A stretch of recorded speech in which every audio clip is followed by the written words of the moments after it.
మమ్మల్ని మిక్కిలిగా ప్రేమించుచున్న మా ప్రియమైన పరలోకపు తండ్రి, మహోన్నతుడమైన దేవ, నీ దాసుని యొక్క మదిలో నీవిచ్చిన ఆవేదనను తండ్రి యొక్క పెనుమంట్ర గ్రామంలో నీ బాధను తీర్చే వారెవరనే ఆలోచనాత్మకమైన క్రైస్తవ మహాసభలలో మొదటి దినాన్ని ఎంతో విజయకరంగా మీరు జరిగించారు. ఈ రెండవ దినము కూడా ఆయా చోట్ల నుండి నీ పిల్లలైన వారిని ఈ స్థలానికి తోడుకుని వచ్చి ఉన్నాం.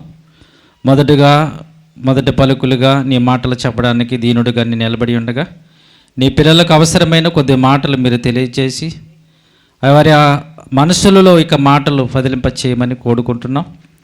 ఇదిగో తండ్రి, ఇంతవరకు జరిగిన కార్యములన్నింటిలో మీరు సహాయం దయచేసినందుకు వందనాలు.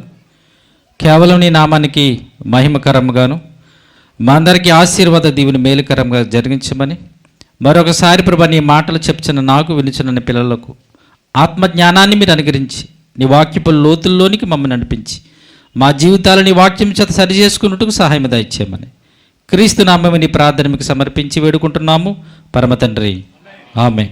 ప్రభునందు ప్రియమైన దేవుని వర్లారా, ఈ మొదటి వాక్యోపదేశముగా క్రైస్తవులుగా దేవుని పిల్లలుగా ఈ భూలోకాన్ని విడిచి వెళ్ళే ముందు తెలుసుకోవలసిన అతి ప్రాముఖ్యమైన విషయాన్ని కొద్దిసేపు మీతో నేను పంచుకోవాలని ఆశపడుతున్నాను. భూమి మీద బ్రతికే ప్రతి ఒక్కరూ చనిపోయే ముందు, బిఫోర్ డెత్ అండి, చనిపోయిన తర్వాత కాదు, చనిపోయే ముందుగా కంపల్సరిగా తెలుసుకోవలసిన ఒక విషయాన్ని దేవుని వాక్యాన్ని నుంచి ఈరోజు కొద్దిసేపు చాలా త్వరగా నేను చెప్తాను.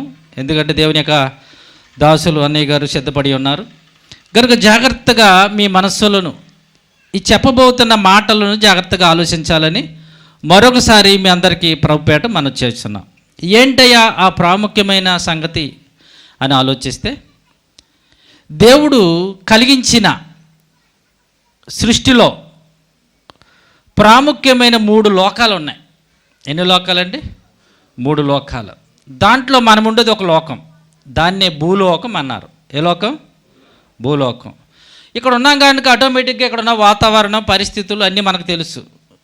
ఈరోజండి నిన్నటికంటే బాగా ఎండండి అంటున్నారు, మొన్నండి బాగా గాలండి, వాతావరణం వర్షం అండి ఏదో అంటున్నారు, మొన్నండి వ్యాధితో ఒక ఆయన చనిపోయాడండి, ప్రమాదంతో ఇలా చనిపోయాడండి, ఈ రోగంతో చనిపోయాడండి అని భూలోకంలో బ్రతుకుచున్న మనం ఇక్కడున్న వాతావరణ పరిస్థితులు, ఇక్కడున్న స్థితిగతులు మనకి ఎరికినే తెలుసును. ఈ భూలోక పరిస్థితులు ఎలా ఉన్నాయంటే ఒక పక్కనేమో ఆనందం, ఒక పక్కనేమో సంతోషం. అప్పుడే పెళ్ళికి వెళ్ళాలి, తర్వాత దినానికి వెళ్ళాలట ఎవరు? సేవకులుగా. ఈ భూమి మీద కార్యక్రమాలు ఎలా ఉంటాయంటే సుఖ దుఃఖాలు కలుసుకుంటూ వెళ్ళిపోతుంటాయి. అందుకే జ్ఞాని అయిన ప్రసంగి చెప్తున్నాడు, ప్రసంగి గ్రంథం 3వ అధ్యాయంలో మొదటి నుండి.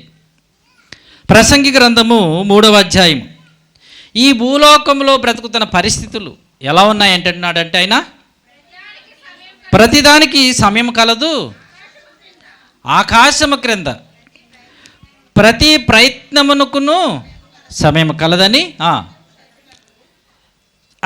మాట చూడండి ఎలాగ ఉన్నది. ఒకటి ప్లస్ అయితే మరొకటి మైనస్, ఆపోజిట్ కార్యక్రమంలో చూడండి. చదువుతాలో ఒకసారి మరలా. పుట్టుటకు చచ్చుటకు, నాటుటకు నాటబడింది పెరిగివేయుటకు, చంపటానికి బాగు చేయుటకు, పడగొట్టడానికి కట్టడానికి. అంటే ఇవన్నీ మీరు చదువుకుంటూ 8వ వచనం వరకు వెళితే ఎలా ఉన్నదంటే అక్కడ పరిస్థితి జీవితము మరణం, సుఖము దుఃఖం, ఆనందం ఏంటి బాధ.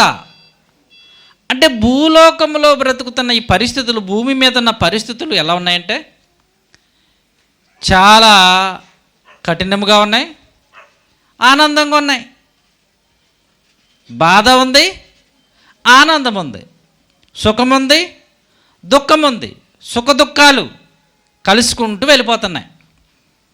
కనుక ఈ భూమి మీద పరిస్థితులు మరలా ప్రభువారిని కూడా అడిగితే ఎలా ఉన్నాయి అంటే, మార్కు సువార్త ప్రభువారు కూడా ఈ భూమి మీద ఉన్న పరిస్థితుల గురించి చెబుతూ 13వ అధ్యాయము 7-8 వచనాలు, మీరు యుద్ధాల గురించి యుద్ధ సమాచారాల గురించి వినినప్పుడు కలవరపడకండి. అదిగో జరగవలసిన పరిస్థితులు అంటే భూమి మీద యుద్ధాలు ఉన్నాయి. 8వ వచనం, జనము మీదకి జనము, రాజ్యము మీదకి రాజ్యాలు లేచును, అక్కడక్కడ భూకంపాలు కలుగుతాయి. 12వ వచనం, ఒకరిని ఒకరు చంపుకుంటారు, హత్యలు, మోసాలు. అంటే భూమి మీద ఉన్న పరిస్థితులు ఎలా ఉన్నాయంటే కొద్దిసేపులోని ఆనందం, మరొక కొద్దిసేపులో దుఃఖం. ఈ భూలోకంలో ఉన్న స్థితిగతులు, పరిస్థితులు ఎలా ఉన్నాయి ఏంటి మీరు ఆలోచించాలని మరలా చెప్తున్నా. అంటే ఆనందము కంటిన్యూగా ఉండలేదు, దుఃఖము కంటిన్యూగా ఉండలేదు, వ్యాధులు కంటిన్యూగా ఉండవు, ఆరోగ్యము కంటిన్యూగా ఉండదు. ఇవన్నీ ఎలా ఉన్నాయంటే మిక్స్డ్ జ్యూస్లా ఉన్నాయి. ఎలా ఉన్నాయండి? మిక్స్డ్ జ్యూస్ తెలుసా? అది తెలియదేమో, మిక్స్డ్ బిర్యానీ తెలిసేమో అందరికీ. ఈ మధ్యన బాగా ఎక్కువ ఉంది. ఈ భూలోక పరిస్థితులన్నీ అండి బైబిల్లో ఒక వాక్యంలో మనం చూస్తుంటే ఒక పక్కన సంతోషం, ఒక పక్కన తెగుళ్ళు, ఒక పక్కన భయానక పరిస్థితులు, ఇవన్నీ ఈ భూలోకంలో ఉన్నాయి. ఈ భూలోకంలో మనం కొద్ది కాలం బ్రతుకుతున్నాం. అయితే ఈ కొద్ది కాలం బ్రతికే మనము మాకు 2 లోకాల గురించి కంపల్సరిగా తెలుసుకోవాలి. ఎందుకంటే ఈ భూమి మీద ఉన్న పరిస్థితులు, ఈ భూమి మీద ఉన్న స్థితిగతులు మనకు చూస్తున్నాము, ప్రతిరోజు అనుభవిస్తున్నాం. ఈ ఎండలు ఏంటంటే బాబు ఇంత భయంకరంగా ఉన్నాయి, అమ్మో ఎప్పుడు లేవు మా చిన్నతనం నుంచి ఎండలు అంటున్నారు. అలా చెప్పుకుంటూ వెళ్ళిపోయిన వాళ్ళు చాలామంది, బ్రతుకుతున్న వాళ్ళు కూడా చాలామంది ఉన్నారు. అయితే మనం ఈ భూమి మీద బ్రతుకుతున్న మనం ఈ 2 లోకాల గురించి ఎందుకు తెలుసుకోవాలయ్యా అంటే, ఆ 2 లోకాల గురించి మనం ఎందుకు ఆలోచించాలంటే, ఈ భూలోకంలో బ్రతికే మనం ఏదో ఒక రోజు చనిపోతాం. అంటే ఎవరైనా నేను చావనండి, నేను ఎక్కడే ఉంటానండి చేయవరత్తండి ఎవరైనా? నేను చచ్చిపోనండి, నేను ఎక్కడే ఉంటానండి, ఈ భూలోకంలో ఉంటానండి, నేను పర్మనెంట్గా అడ్రస్ తెచ్చేసుకుని పర్మనెంట్గా నేను బ్రతకే లైసెన్స్ తెచ్చేసుకున్నాను ఎవరు ఉన్నారండి? భూములకి తెచ్చుకుంటారు అండి, ఇల్లు కట్టుకుంటాక నేను పర్మిషన్ తెచ్చేసుకున్నాను, నాకు ఇంకెవరికి ఆటంకాలు లేవండి, నన్ను ఎవరు ఆపరండి అంటారు. నేనే భూమి మీద పర్మనెంట్గా బతికేయడానికి ఆర్డర్ తెచ్చేసుకున్నాను, ఇక్కడే బతుకుతానన్న వాళ్ళు ఎవరైనా ఉన్నారా? ఉన్నారండి? నోబడి, ఎవ్వరు లేరు, ఎవ్వరు ఉండరు. ప్రతి ఒక్కరు చనిపోవాలి. ఎందుకంటే అది లేఖనం, మరణమును చూడక బ్రతుకు నరుడెవడు. ఏవైనా అందరూ కూడా చనిపోవాలి. మరి చనిపోవాలని అందరూ తెలుసు కదా, మరి చనిపోయినప్పుడు ఎక్కడికి వెళ్తాం? ఆలోచించారు ఎప్పుడైనా? ఆలోచించలేదండి. చచ్చిపోయిన తర్వాత ఆలోచిద్దామని అనుకుంటున్నారా? అమ్మో చాలా ప్రమాదం. మేము ఆలోచించలేదని చచ్చిపోయిన తర్వాత ఎక్కడికి వెళ్తామో మేము ఆలోచించలేదు అని ఒక్కవేళ మీరు నిర్లక్ష్యం చేస్తానండి, చాలా భయంకరమైన పరిస్థితి ఉంటుంది. ఎందుకంటే ఈరోజు ఆ 2 లోకాలు ఉన్న స్థితిగతులు, పరిస్థితులు ఎలా ఉంటాయో వాక్యం నుంచి నేర్చుకుందాం. ఎందుకంటే భూమి మీద బ్రతికే వారు కంపల్సరిగా తెలుసుకోవాలి. మీకు బాగా తెలుసు, ఒక ఉద్యోగానికి వెళ్ళే వాళ్ళు ఆ ఉద్యోగంలో ఉన్న పరిస్థితులు ఎలా ఉంటాయో, ఆ ఉద్యోగంలో ఉన్న డ్యూటీలు ఎలా ఉంటాయో తెలుసుకుని వెళ్ళాలి. తెలుసుకోకుండా వెళ్తే వీళ్ళు మరి మైండ్కి మరి అది సరిగ్గా మరి సూట్ కాకపోతే చాలా ఇబ్బందులు పడతారు. అందుకనే ఒక ఉద్యోగానికి వెళ్ళేటప్పుడు, పోలీస్కి వెళ్ళారనుకోండి, అక్కడ తెలుసుకుని ఉద్యోగానికి వెళ్ళాలి. ఒక టీచర్కి వెళ్ళాడు, దాని పరిస్థితులు తెలుసుకుని వెళ్ళాలి. ఈ భూమి మీద బ్రతుకుతున్న మానవులుగా చనిపోతాము అని ప్రతి ఒక్కరికి తెలుసు. మరి చనిపోతే ఎక్కడ పరిస్థితి, ఎక్కడికి వెళ్తాం, ఏ లోకం వెళ్తాం, అక్కడ ఎలా ఉంది, ఒకసారి ఈరోజు నేర్చుకుందాం. మొదటిగా పరలోకం. ఏంటండి పరలోకం? పరలోకం అంటే దేవుడుండే లోకం. ఎవరండి? ఒకసారి చూడండి, దానియేలు గ్రంథం త్వరగా 2వ అధ్యాయము 28వ వచనం. పరలోకం దేవుడుండే లోకం, అయితే మర్మములను బయలుపరచగల దేవుడొక్కడు పరలోకమందున్నాడు. సరిపోద్దాం అన్నమాట. దేవుడు అక్కడ ఎవరున్నారండి? పరలోకంలో ఉన్నాడు. ఆయన ఎవరయ్యా అంటే, ఆయన ఎవరు? తండ్రి.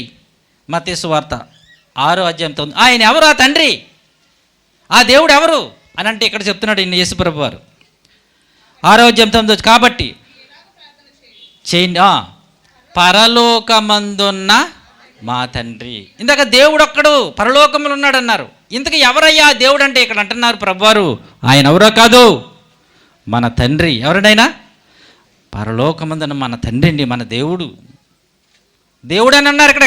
ఆ దేవుడు అంటే కొంచెం దూరంగా ఉంటుంది డెస్టినేషన్, కానీ అంత ఆ దేవుడానికి ఒక హోదా, ఆ హోదా ఆ దేవుడని ఎవరో కాదని మన తండ్రి అయినా గనుక మన తండ్రి అయిన దేవుడు పరలోకములు ఉన్నాడు. ఎలా ఉన్నాడా, అక్కడ పరిస్థితులు ఎలా ఉన్నాయని ఆలోచిస్తే ఆ దేవుడు ఎలా ఉన్నాడంటే యెషయా గ్రంథంలో నేను చెప్తున్న ఈ మాటలు జాగ్రత్తగా ఆలోచిస్తే పరలోకము, ఆ పరలోకములో తండ్రి అయిన దేవుడు అక్కడున్న పరిస్థితుల గురించి జాగ్రత్తగా ఆలోచిద్దాం. యెషయా గ్రంథం 6వ అధ్యాయము 1వ వచనం నుండి చూద్దాం. యెషయా గ్రంథం 6వ అధ్యాయం 1వ వచనం నుండి చదవాలి.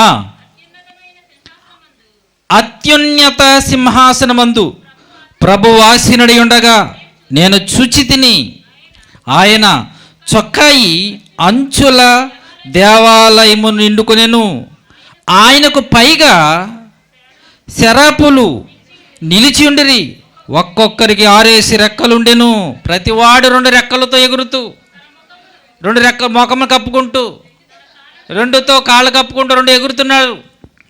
ఎగురుతూ ఏమంటున్నారంటే అక్కడ, వారు సైన్యములకు అధిపతియగు యెహోవా పరిశుద్ధుడు పరిశుద్ధుడు పరిశుద్ధుడు పరిశుద్ధుడు పరిశుద్ధుడు అంటూ ప్రతిగానములు చేస్తుంటే ఆ పరలోకంలో ఉన్న పరిస్థితి ఎలా ఉంది తెలుసా? వారి కంఠస్వరము వలన గడప కమ్ములు పునాదులు కదులుచుండెను.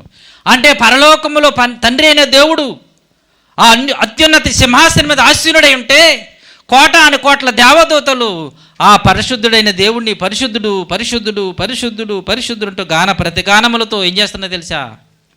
స్తుతిస్తున్నాయి. ప్రకటన గ్రంథంలో అదే మాట చెప్తున్నాడు.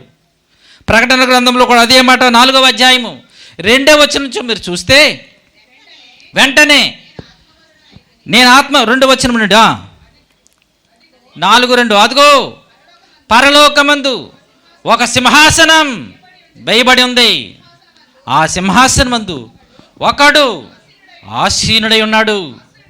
ఆసీనుడైన వాడు చాలా ఉన్నతముగా ఉన్నాడు, చాలా ధవళముగా ఉన్నాడు, చాలా గొప్పవాడుగా ఉన్నాడు. అయితే అక్కడ ఏం జరుగుతుందో తెలుసా? అనేకులైన దేవదూతలు ఏం చేస్తుందో తెలుసండి? అక్కడ స్తుతియు ఘనత మహిమ ప్రభావములు మీకే కలుగునుగా కానీ ఏం చేస్తున్నాయి తెలిసిందా? దేవుణ్ణి ఆరాధిస్తున్నాయి, స్తుతిస్తున్నాయి, ఆయన నామాన్ని ఘనపరచుచున్నాయి. అంటే పరలోకం అనేది చాలా ఉన్నతమైన పరిస్థితుల మధ్య చాలా గొప్పగా కనిపిస్తుంది. ఆ పరలోకంలో దేవాది దేవుడు ఉన్నాడు, ఆ ధవల సింహాసనం మీద ఉన్నాడు, కోటాను కోట్ల దేవదూతలతో ఆయన ఆరాధింపబడుచున్నాడు, పూజింపబడుచున్నాడు. ఇంకా అక్కడున్న పరిస్థితులు ఎలా ఉంటాయి తెలుసండి? అక్కడున్న పరిస్థితులు ఎలా ఉంటాయి తెలుసా? ప్రకటన గ్రంథం 7వ అధ్యాయము 16వ వచనం అక్కడ ఏముండదు అంటున్నాడు తెలిసింది? అక్కడ వారికి ఇక మీదట ఆకలి ఉండదు, అక్కడ దాహం ఉండదు, అక్కడ ఉండదు. సూర్యుని ఎండైనను ఏ వడగాలి అయినను, వడగాలికి కూడా చచ్చిపోతున్నారు రోజుకి చాలామంది ముసలు పాపం వడదెబ్బకి. అక్కడ ఏముండదంటే వడదెబ్బ ఉండదు, ఆకలి ఉండదు. ఇక్కడ ఆకలి దాహం నీళ్ళలోకి పెట్టేస్తున్నారు, రాగానే నీళ్ళు ఎక్కడ ఉన్నాయని అడుగుతున్నాం. ఓ దాహం ఇక్కడ, ఆకలి ఇక్కడ, వడదెబ్బ గాలి దెబ్బ, ఎన్నో దెబ్బలు ఇక్కడ. కానీ అక్కడ అంటండి ఆకలి లేదు, దాహం లేదు, సూర్యుని ఎండ లేదు, ఏ వడగాలి లేదు. ఎక్కడిది? పరలోకం, దేవుడుండే లోకం, ఉన్నతమైన లోకం. ఇంకా ఆ లోకంలో ఇంకా ఏముండదు అంటున్నాడు తెలుసండి? 21వ అధ్యాయము ప్రకటన గ్రంథం 4వ వచనం కూడా మీరు చూడగలిగితే,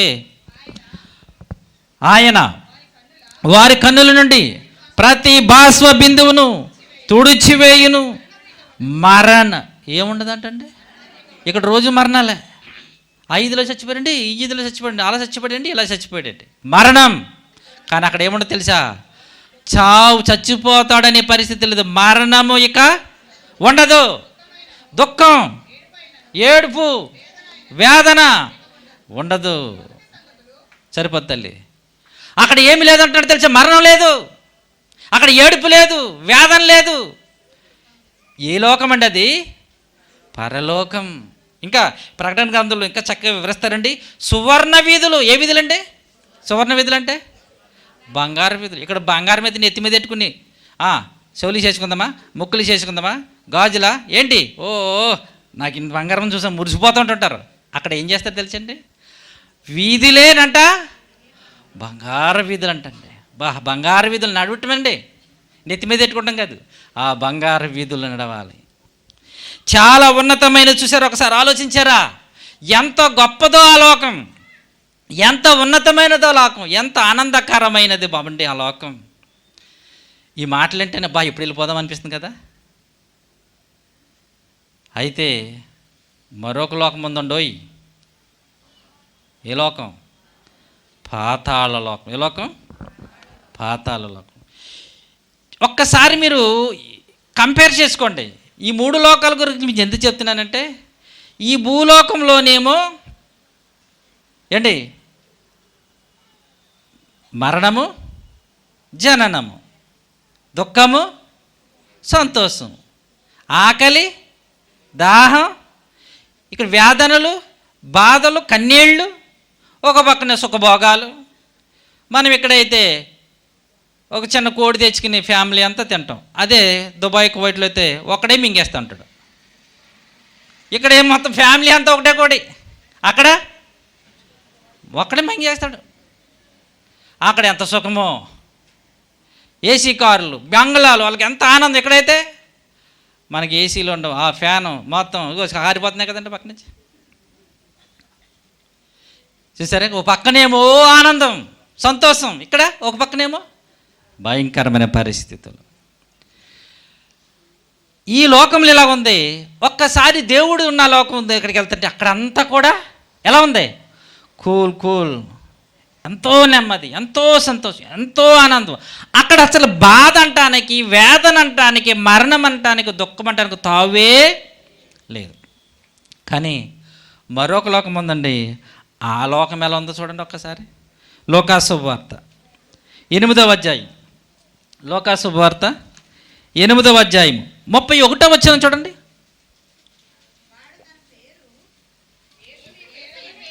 యేసు నీ పేరేమని వానిని అడగగా చాలా దయ్యములు వానిలో చచ్చిండేను కనుక వాడు తన పేరు చెప్పి, నెక్స్ట్ మరి నాకు కావాలి కోసం ఇక్కడికి వచ్చాను చెప్పి, పాతాళములోనికి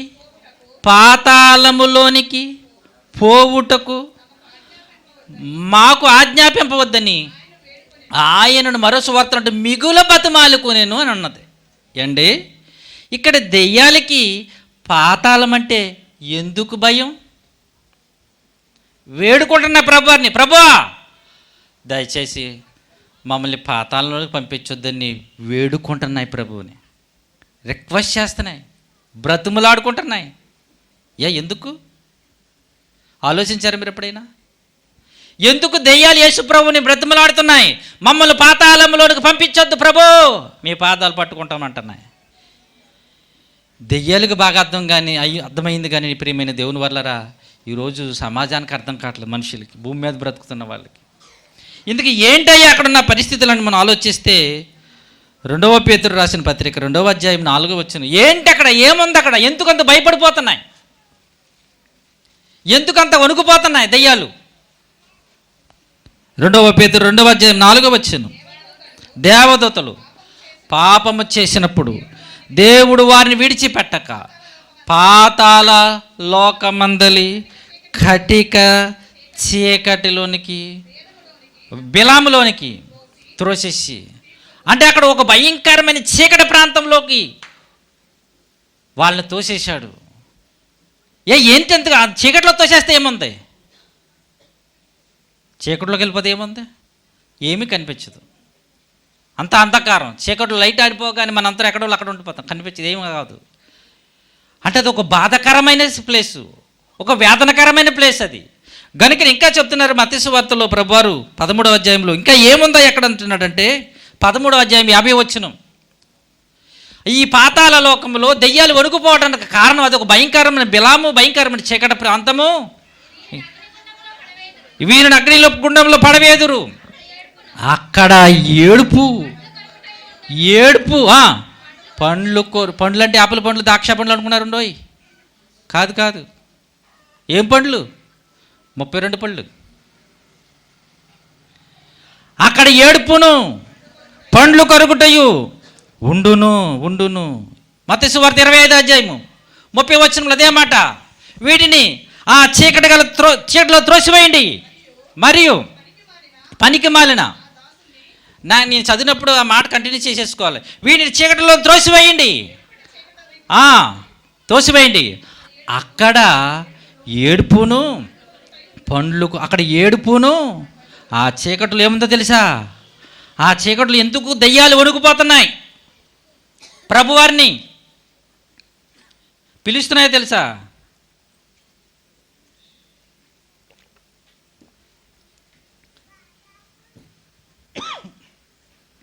ఆ చీకటిలో ద్రోసివేయడానికి కారణం, ఆ చీకటి పాతాళంలో ఆ పరిస్థితులు ఎలా ఉన్నాయంటే అక్కడ ఏడుపును పండ్లు కొరు, అంటే చాలా బాధకరమైన ప్రదేశం. ఇంకా అంటాడు ప్రకటన గ్రంథంలో 14-11 వచనంలో, నెమ్మది లేని వారై, ఆ మాట చదవాలి, వారు ఎక్కడే ఉంటారు. అది ఏముందో తెలుసు అక్కడ? ఆ పాతాళంలో నెమ్మది లేని వారై ఉందురు. నెమ్మదిలో ఉండదు అక్కడ, విశ్రాంతి ఉండదు, ఆనందం ఉండదు, సంతోషం ఉండదు. ఆ పరిస్థితులు చాలా భయంకరమైన పరిస్థితులు. ఎక్కడో తెలుసా? ఆ పాతాళ లోకం. ఇంకా అక్కడ లూకాసు వార్త 16:23లో నీళ్ళ కోసం కేకలేస్తున్నాడు. తండ్రివైన అబ్రహమా, అయ్యో నా నాలుకను చల్లార్చుటకు లాజర్ను పంపించు. దేంతో? ఒక బిందు నీళ్లు పంపించు, సాధ్యమైతే ఒక బాటిల్ పంపించు అన్నాడా? ఎంత నీళ్లు? తన వ్రేలి కొనను నీళ్ళలో ముంచి. అంటే అక్కడ ఏమి లేవు, నీళ్ళు లేవు. మరి ఏడిచాడు కదండి, అంటే ఏడిస్తే నీళ్ళు వచ్చి ఏడుపు కదా అది. కన్నీళ్ళు తాగేద్దాం అనుకున్నారా? ఏడు నీళ్ళు వచ్చే ఏడుపు కాదు అది, చాలా భయంకరమైన ఏడుపు. గనుక ప్రియమైన దేవుని వర్లరా, ఇక్కడ ఈ లోకమైన పాతాళ లోకం పరిస్థితులు ఎలా ఉన్నాయి? అక్కడ ఎలా ఉంది? అక్కడ నెమ్మది ఉందా? ఆనందం ఉందా? సంతోషం ఉందా?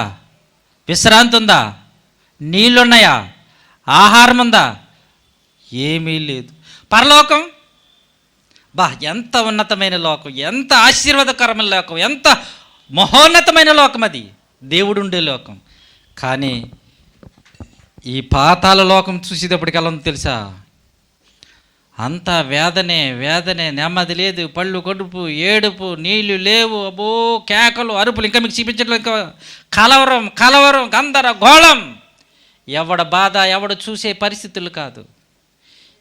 ఈ సంగతులు మీకు ఎందుకు చెప్పినా తెలుసా? ఈ భూలోకంలో బ్రతుకుతున్న వాళ్ళు ఆ 2 లోకాల్లో ఏదో లోకానికి చచ్చిపోవు కానీ వెళ్ళిపోవాలి.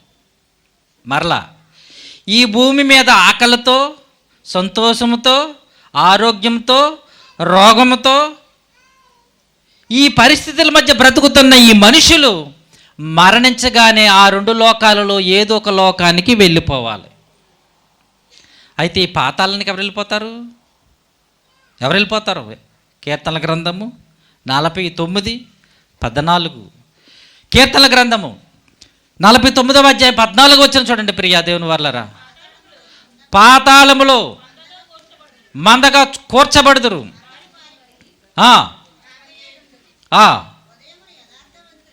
14 అదేనండి, 49:14 అదేనండి.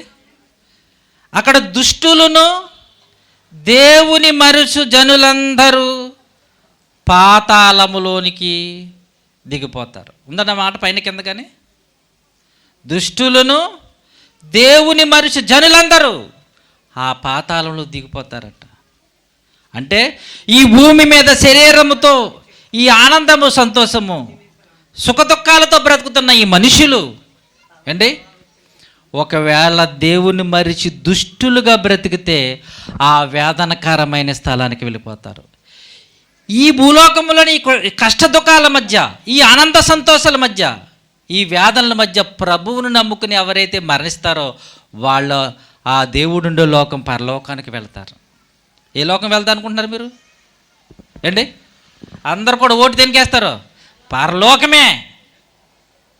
అందరు ఓటు దేనికి? కానీ అంత ఈజీ కదండి అది. ఏంటి ఫస్ట్ మార్కులు తెచ్చుకోవాలంటే అంత కష్టమండి? ఈజీ అమ్మా ఫస్ట్ క్లాస్ మార్కులు తెచ్చుకోవాలంటే. ఈ మధ్యన చాలామంది నీట్ అండి చాలా కష్టమండి అంటున్నారు. అంటే కోచింగ్, లాంగ్ కోచింగ్, ఎన్నో కోచింగ్లు తీసుకుంటున్నారు. చాలా కష్టమండి నీటిలో ర్యాంక్ రావాలంటే. మరి పరలోకం అలా చర్చికి వెళ్ళి నీకున్నది కొంచెం వేసేసి వచ్చేది ఇచ్చేస్తారా? అంత ఈజీయా?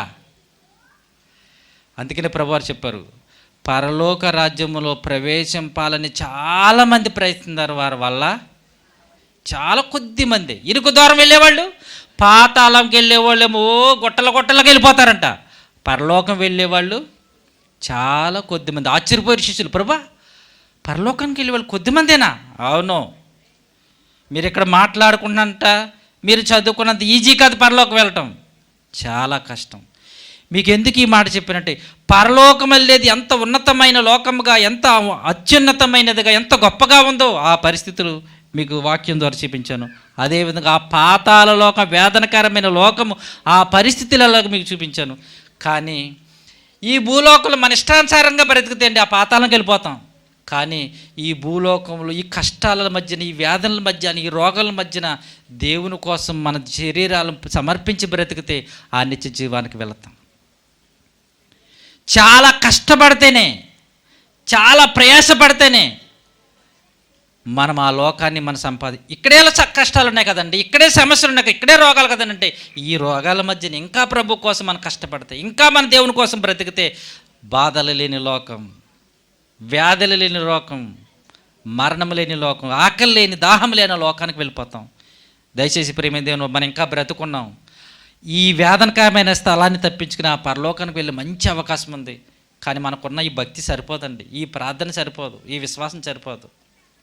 ప్రభువారు చెప్పారు, మీరు బిడ్డల వంటి వారైతేనే కానీ మీరు ఆ రాజ్యంలోనికి చేరలేరు. నా సమయమైంది గనుక ఈ మూడు లోకాలలో ప్రభు దేవుడు కలిగజేసి, మూడు లోకాల్లో ఒక లోకమేక ఆనందమే, మరొక లోకం దుఃఖమే, మరొక లోకం భూలోకం. అన్నీ ఆనంద, సంతోష, నెమ్మదులు, దుఃఖములు అన్నీ కలిసి ఉన్నాయి. కానీ మరొక రెండు లోకాలు, ఒక లోకంలో ఆనందమే ఆనందం, మరొక లోకంలో బాధలే బాధలు. ఈ భూమి మీద ఉన్న మీరు డిసైడ్ చేసుకోండి. చిన్న ప్రార్థన చేసుకుందాం. మహోన్నతుడమైన మా పరమ తండ్రి, నీ ఘనమైన నా ఉన్నతమైన నామానికి వందనాలు. ఇగో నీ దాసుడిగా ప్రభా, మీరిచ్చిన ప్రభా నీ మాటలు, మీరు చెప్పమన్న మాటలు, నీ పిల్లలైన వారికి భూమి మీద బ్రతుకుచు శరీరాలు ఉన్నాయి బిడ్డలు, మరణించగానే మరొక లోకాలు ఎదురు చూస్తున్నాయని, ఆ లోకాలలో స్థితిగతులు, పరిస్థితులు ఎలా ఉన్నాయో కొద్ది మాటలు నీ బిడ్డలకు వివరించాను తండ్రి. నీ పిల్లలు విన్నారు నాయన. ఒక్కసారి ఆలోచించుకుని మనసుని వరకు దయచేయండి.